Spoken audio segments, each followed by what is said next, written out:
പാലക്കാട് വാളയാറിൽ 10 ലക്ഷം രൂപയുടെ ഹൈബ്രിഡ് കഞ്ചാവ് വേട്ട. തായ്ലൻഡിൽ നിന്ന് ഇറക്കുമതി ചെയ്ത കഞ്ചാവാണ് പിടികൂടിയത്.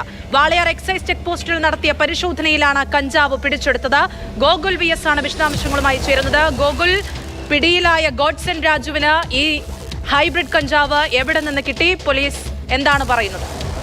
ഈ ഗോഡ്സൺ രാജുവിന് ഇത് ബാംഗ്ലൂരിൽ നിന്നാണ് ലഭിച്ചത്. 10 ലക്ഷം രൂപ വില വരുന്ന ഹൈബ്രിഡ് കഞ്ചാവാണ്. ഇത് തായ്ലൻഡിൽ നിന്നും ഇറക്കുമതി ചെയ്തതെന്നാണ് ലഭ്യമാകുന്ന വിവരം. അവിടെ നിന്ന് ഇയാൾ എറണാകുളത്തെത്തിച്ച് അവിടെ വെച്ച് വിൽപ്പന നടത്താനായിരുന്നു ഉദ്ദേശിച്ചിരുന്നത്. ഇയാൾ 5 ലക്ഷം രൂപയ്ക്കാണ് ഈ കഞ്ചാവ് വാങ്ങിയത്. ഇത് വിറ്റ് കഴിഞ്ഞാൽ ഏകദേശം 10 ലക്ഷം രൂപ, അതായത് ഇരട്ടിയിലധികം രൂപ ലഭിക്കുമെന്നാണ് ഇയാൾ പറഞ്ഞത്. അങ്ങനെയാണ് ഇയാൾ ഈ പണവും 5 ലക്ഷം രൂപയ്ക്ക് ഈ കഞ്ചാവ് വാങ്ങുന്നു, അത് എറണാകുളത്തെത്തിച്ച് വിൽപ്പന നടത്താനായി ശ്രമിക്കുന്നു. അതിനിടയിൽ വാളയാറിൽ വെച്ച് എക്സൈസ് ചെക്ക് പോസ്റ്റിൽ വെച്ചാണ് പരിശോധന നടത്തിയത്. ഈ പരിശോധനയിൽ ഇയാൾ പിടിയിലാവുകയായിരുന്നു. ഇയാൾ ബസ്സിൽ വരുമ്പോൾ എക്സൈസ് സംഘം ചെക്ക് പോസ്റ്റിൽ തടഞ്ഞു നിർത്തുകയും പരിശോധന നടത്തുകയും ചെയ്തു. അതിലാണ് ഇയാളെ ഇപ്പോൾ പിടികൂടിയിട്ടുള്ളത്.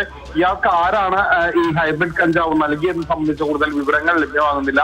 ഇയാളെ കണ്ടാൽ അറിയാം, പേരറിയില്ല എന്നുള്ള വിവരമാണ് ഈ പിടിയിലായ ആളിൽ നിന്ന് എക്സൈസിന് ലഭിച്ചിട്ടുള്ളത്. ഏതായാലും അതിന് കൂടുതൽ പരിശോധന എക്സൈസിന്റെ ഭാഗമായി നടത്തിയിരിക്കുകയാണ്.